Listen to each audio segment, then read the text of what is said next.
Antonio Canova. Long ago in Italy, there lived a child named Antonio Canova.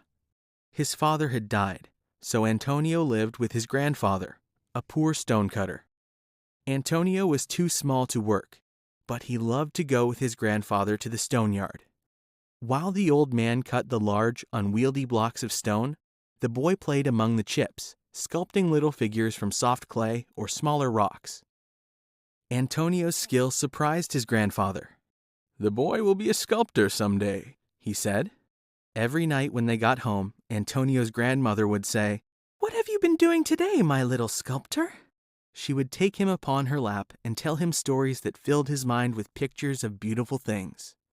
The next day, he would try to make some of those pictures in stone or clay.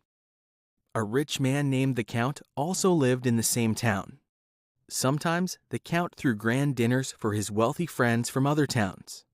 Antonio's grandfather would go to the Count's house to help with the kitchen work. He was a fine cook, as he was a stonecutter. One day, Antonio went with his grandfather to the Count's estate. The boy could not cook or wait on the grand table, but he could help clean up. As workers set the grand table, there was a crash in the dining room. A man, pale and afraid, came quickly into the kitchen holding stone fragments. "What should I do?" he cried. "I broke the centerpiece statue. The grand table will look bare without it, and the Count will be angry." The staff trembled. Was the dinner going to be a failure? Would they all be punished? Everything depended on having the grand table perfectly set. All of the staff asked, "What should we do?" Little Antonio approached the terrified man who broke the centerpiece. "If you had another statue, could you set the grand table perfectly?" "Certainly," said the man, "if it were the right length and height." "Perhaps I can make something that will work," said Antonio. The man laughed. "Impossible! Who are you? Talking about making statues on an hour's notice?" "I am Antonio Canova." "Let the boy try and see what he can do," said the grandfather. The staff agreed. And so, since nothing else could be done, the man allowed Antonio to try.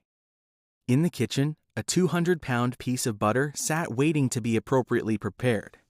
It had just arrived, fresh from the milk farm on the mountain. With a kitchen knife in his hand, Antonio shaped this butter. He quickly created the shape of a proud lion, and all at the staff came closer to see it. "How beautiful!" they cried. "It's much better than the broken statue." When it was finished, the man carried the statue to its place. "The grand table will be more beautiful than I ever hoped to make it." When the Count and his friends came to dinner, the first thing they saw was the yellow lion on the grand table. "What a beautiful work of art!" they cried. "Nobody but a great artist could ever create such a figure. Who made it?" "Truly, my friends," the Count said, "this is as much of a surprise to me as to you." The Count then called his head staff member and asked where he had found this wonderful statue. "It was made only an hour ago by a little boy in the kitchen," said the man. This information made the Count's friends wonder more, so the Count called the boy into the room. "My boy," he said, "you have done a piece of work of which the greatest artists would be proud. What is your name, and who is your teacher?" "My name is Antonio Canova, and I have had no teacher but my grandfather, the stonecutter." All the guests came to stand around Antonio. There were famous artists among them, and they knew that the boy was a prodigy. When they sat down at the grand table, nothing pleased them more than talking to Antonio, and the dinner became a party in his honor. The very next day, the Count sent for Antonio to live with him. The best artists in the land taught him to sculpt, and he learned how to carve in marble. In a few years, Antonio Canova became known as one of the greatest sculptors in the world.